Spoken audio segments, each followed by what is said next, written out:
Now Thomas Graff is going to talk to you about Cilium. We heard you mentioned in the previous talk a little bit, so now we're going to do a bit more. All right, thanks a lot. So this is probably going to be the first time that I actually sound like Darth Vader when I'm talking. Before I get started, I want to shout out and thank Dave, Thomas, and Charles for actually organizing this. I think it's an amazing lineup of speakers, and I'm always impressed how many people actually show up for talks here. So thanks a lot to them. Yeah, let's give a round of applause. Yeah, absolutely.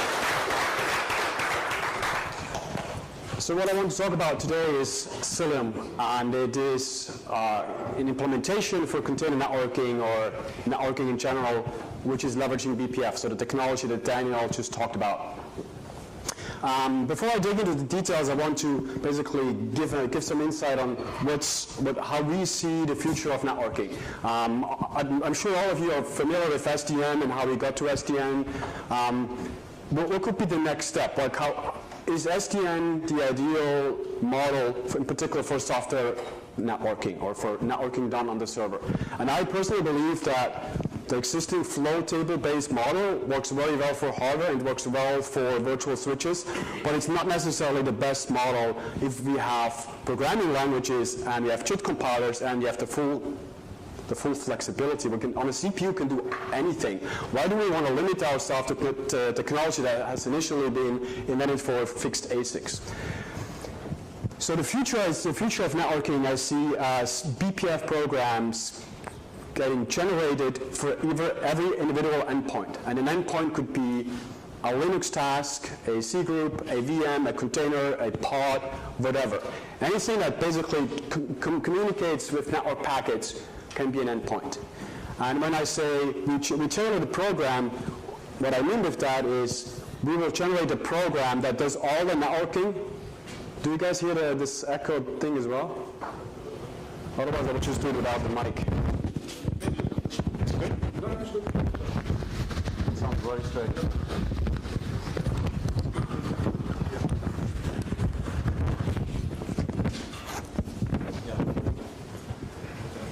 All right, so we generate a BPF program that will do all of networking and security for that particular endpoint. What does that mean? So if a container is sending a packet, we know the MAC address of the container. We know that every packet leaving that container needs to have that fixed MAC address.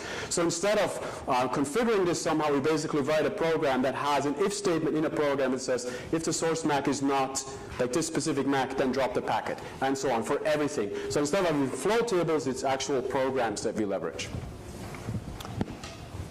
And this is showing the example. On the left, you can see a flow table. This is showing an OVS flow table example. And basically, you either have like fixed static flows, or you have multi wildcard flows, which describe a packet or a set of packets, or a particular one flow, and then a set of actions which are executed for that flow. On the right, you see the opposite, which is a program.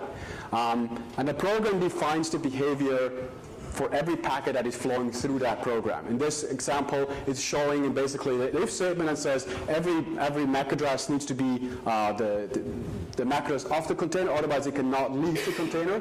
And the second one does an L3 lookup through a hash table and then performs an L3 action. So these are just to make sure you understand that the two different models.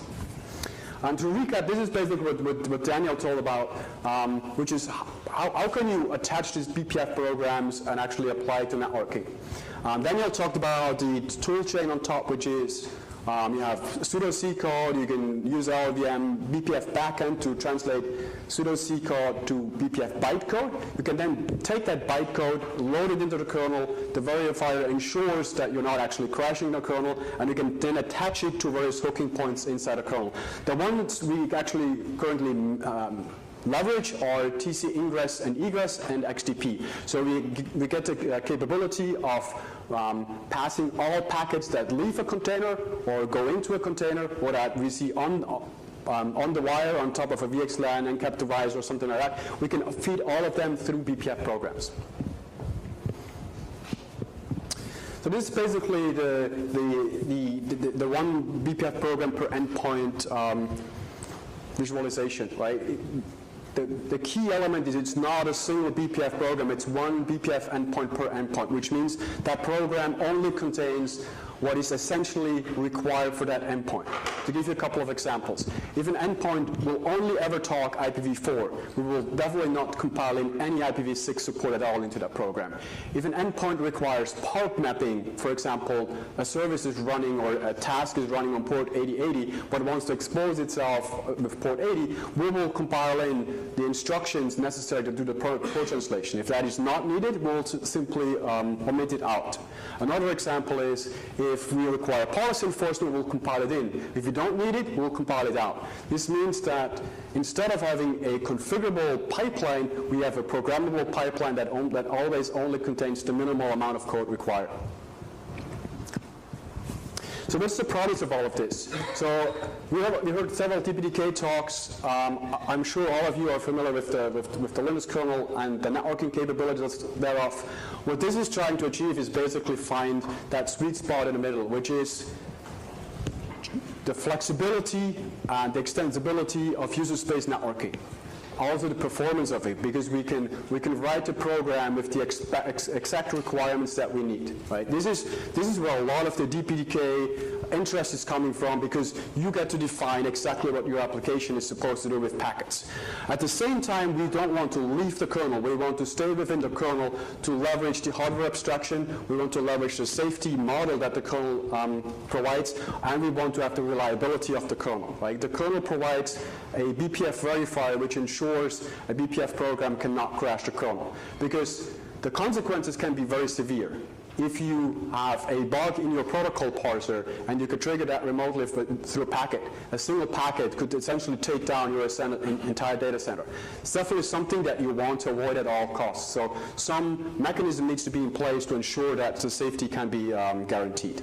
And the last aspect which makes this very flexible is that these programs, they're not just generated once at start, they can actually be regenerated at any time as you see fit, and you can recompile and reattach them into the kernel without losing any state. This means if something changes in your environment, you need to change the program, you can do so, atomically replace the program without losing any connections. One simple example is, for example, you have a load balancing function which has a particular backend selection, which, for example, is using the packet's hash.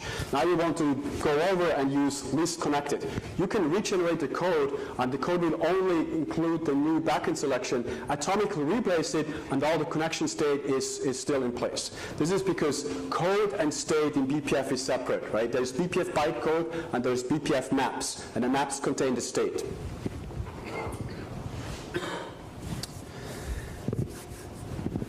Another big benefit is that for networking we have been used to that networking is networking only. Right? Networking is supposed to happen on packets, otherwise it's not networking. But if you look at various use cases of networking, one example is connectivity policy. A can talk to B, yes or no.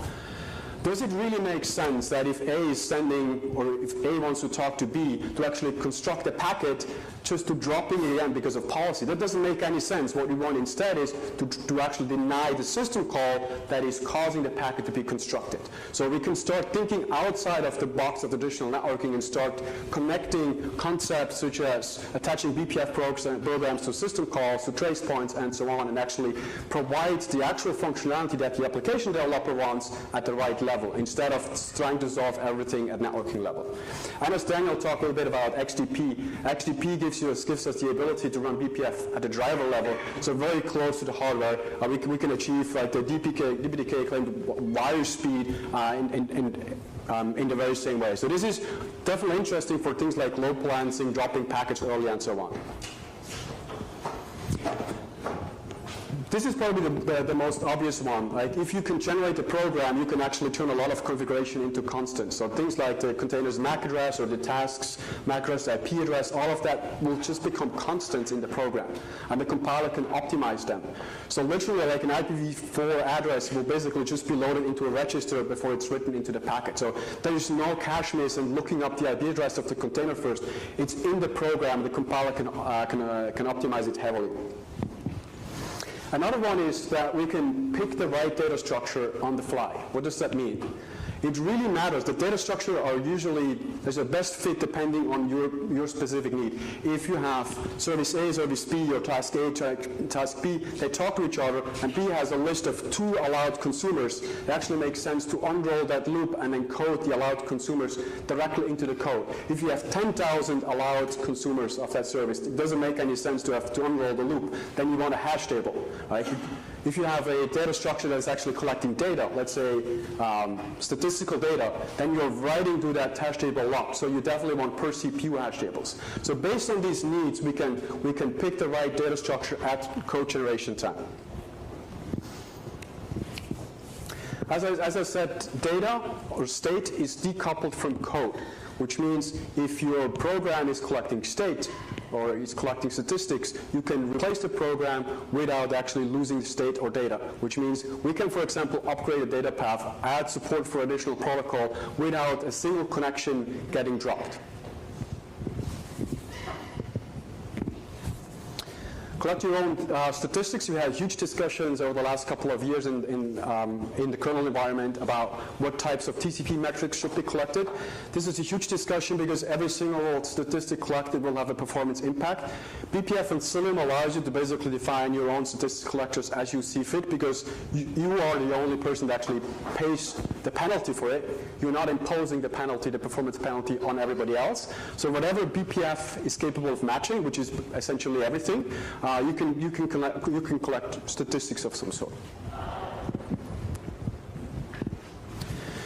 This is the Cilium architecture itself. So I talked about like the benefits of generating BPF programs and so on. Cilium itself is decoupled into two components. One are the BPF programs, which are loaded into the kernel. That's the actual data path. That's where the packets are flowing through. And then in user space, you have an agent written in Go, which actually compiles the programs and injects them. The agent itself receives events from various orchestration systems. They could be Docker, local Docker runtime. This could be Kubernetes. This could be Mesos, and so on. And it will, as it receives these events, will generate programs as required. So if a local container is getting started, we will receive a notification, generate the program, compile it, and attach it. We also have several other components which sit on top. The most interesting one is probably the monitoring component, which is built on top of the perf ring buffer. It's a very fast shared memory-based ring buffer, which allows us, for example, to send notifications whenever a packet is being dropped. The ring buffer is extremely fast. It can literally support millions of drop notifications per second. So you can monitor your network and policy violations and so on at very high networking speeds. And as Daniel mentioned, the structure of this ring buffer is up to us to define. So it's up to us to define the actual metadata that is provided to you. So the current Cilium implementation, for example, includes the following metadata when we drop a packet. The container ID that the packet was sent from, all the labels attached to it, the container that is receiving it, the packet length, the first 64-byte packets. That's all this information is not visible if you use something like TCP dump, or you use K-free SKB drop monitor, things like that. We can provide a lot more metadata to help you debug and troubleshoot your network.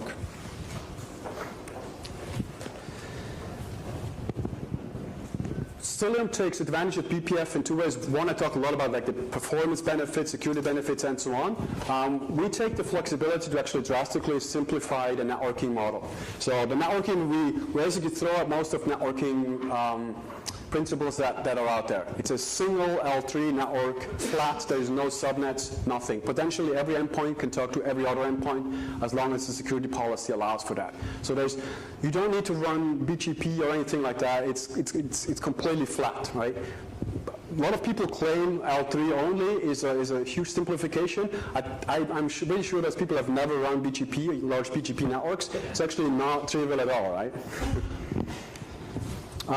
We support IPv6, IPv4, and NAT4.6, which means we can translate between v4 and v6. Address family just doesn't matter anymore, right? You can use whatever addressing you want. The application developer running containers or whatever will not have to care about addressing. Identity-based security. This is basically decoupling addressing from security. So instead of having IP tables, ACLs, or netfilter ACLs, which match on IPs and ports, what we do instead is we derive the identity of the packet based on, for example, container labels or pod labels or C group, whatsoever. Give each endpoint a identity, and then we attach that identity to the packet so it gets carried over the network, which means we can enforce security policies decoupled from addressing.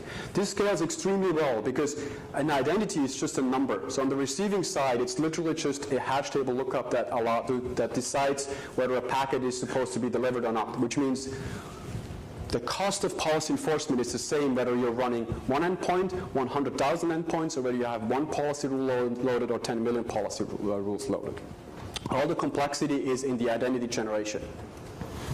We can do transparent service routing, which means we can redirect all packets that go in and out of an endpoint through a user space proxy, which can do service routing, service throttling, API throttling, circuit breaking, and so on. So it's literally injecting an envoy proxy into every endpoint. We can do transparent end-to-end encryption, which means if you have applications which which have not implemented TLS, we can do the end-to-end encryption for you, which means anybody between you or the server and the other server that is actually receiving it will only see encrypted packets. Right? The packet will only go unencrypted from your task into Cilium, and it will be encrypted there, and will be decrypted transparently again. This is showing a policy example. It's showing a very simple application, local answer front and back end. We're attaching a label to each of them and basically allowing a user talking to the local answer, a local answer talking to front end talking to back end. Very simple, right? Each of these will get an identity and will enforce the policy. What we can do on top is we can also add environments, which means you can take that policy, you can now apply it into, let's say, a production environment and a QA environment. And the way to do that is very simple. You can say any endpoint with the label production, in order to consume that, you also need to have the label production. And any endpoint with the label QA, in order to consume that, you also need to have the label QA. So given this is something that is very simple to understand. You can build very simple constraints with tools and with metadata that everybody understands. And in the back end, all of this gets translated into identities that we can then enforce. So the main question I think that everybody might be wondering, given that we have a couple of DPDK talks, is the kernel actually fast enough to do all of this? This is kind of a provocative slide, I would say, because I'm probably doing the same thing as a lot of the DPDK slides are doing. This is showing one very extreme end of the spectrum, which is this is the TCP stack performing endpoint to endpoint on a single node. There's no network hardware involved at all. This is using GSO and GRO heavily. But this is trying to make the point that the TCP stack itself on the kernel is not necessarily slow, right? It depends on what you look at. If you absolutely need to see 64-byte packets on the wire, then the kernel is simply not optimized to handle that. If you care about throughput, if you care about TCP performance in general, the kernel is very well capable of handling that. We can do 70 gigs of TCP traffic on a single core as well. So it's not about kernel versus in kernel versus out of the kernel. It's about like what kind of programming technologies that you use to process your packets, or whether you want to process every packet individually, or whether you apply something like GRO to actually build a giant frame that you can then pass through the stack at once. And with that, I want to leave a lot of time for questions. But before I go into that, this is the pointer to the GitHub repo. We just got started a couple of months ago. This is still very fresh. Please also feel free to reach out to me on Twitter. We also maintain a Slack channel. And yeah, one last thing. We do have stickers. I will leave them on the table because there's talks afterwards as well. But feel free to get a Cilium sticker on your way out. With that, I think we have about 10 minutes for questions. Yeah? So you made a statement earlier I read that earlier on an earlier slide where you said you actually inserted the identity into the packet. Yeah. So could you elaborate on that a little bit more? Sure. Is it where are you putting it in the packet, or? That's always the first question. So BPF has all the flexibility, so we don't care. Right now, the obvious ones would be an encapsulation protocol like extend tunnel ID or GNF TLE. You could also put it into the IPv6 flow label. Maybe you're abusing your own protocols and you have space somewhere. Maybe running quick on top of UDP, you have space there. We don't care. BPF gives you the ability and the flexibility to inject it anywhere. We just need to know where those bits are stored. You can even store those bits in, let's say, another framework, like a DPDK application, and we can read it. As long as we know where the bits are set, we can use them. Other questions?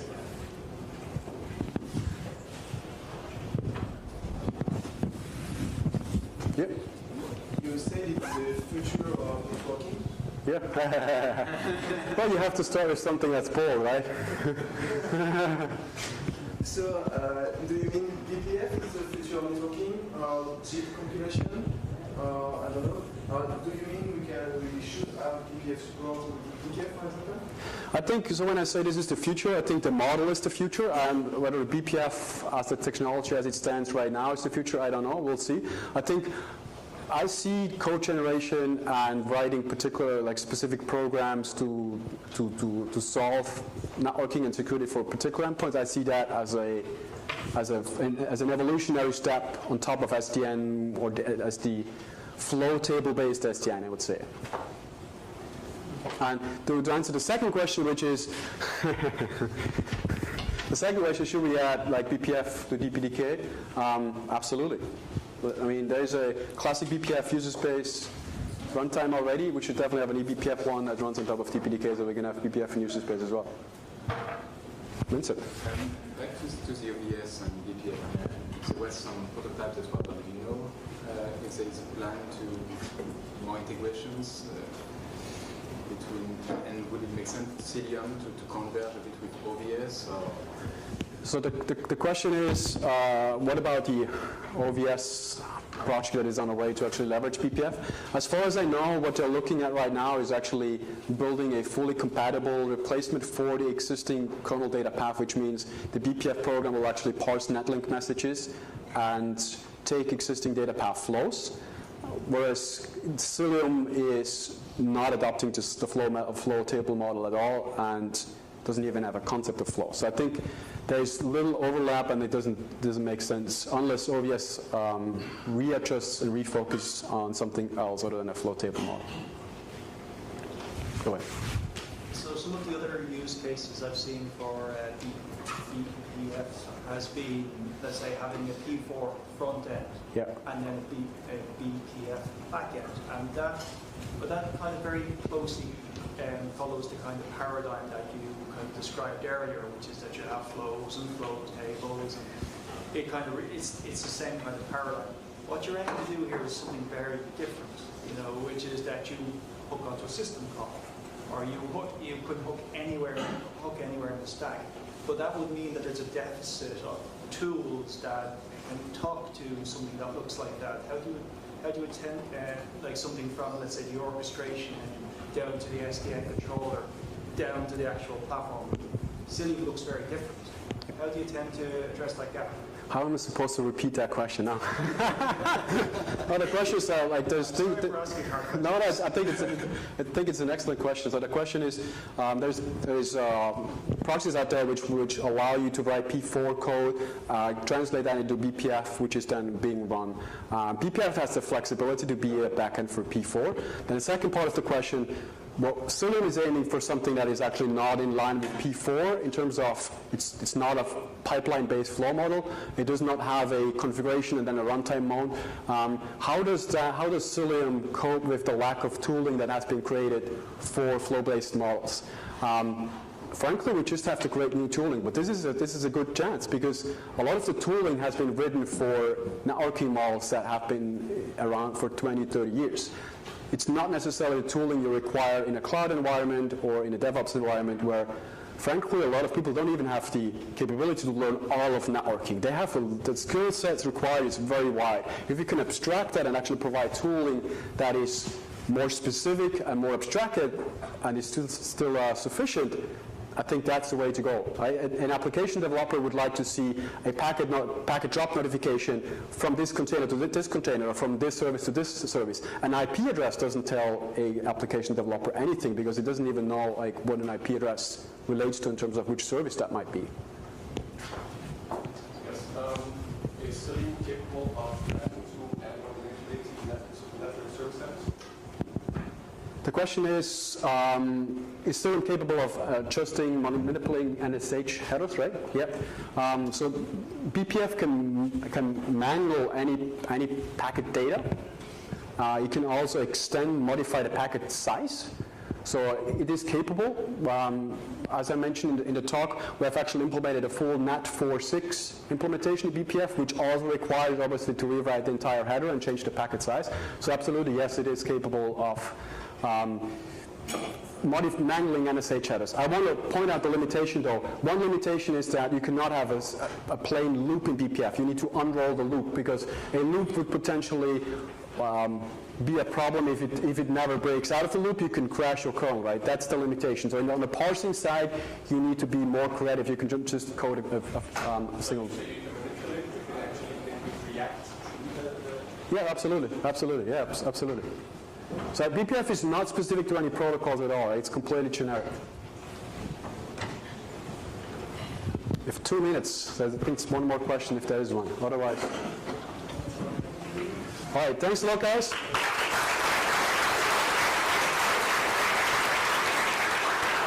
Be sure to get a BPF, a Cilium sticker. You're literally one of the first guys to get one, so I think you should definitely should.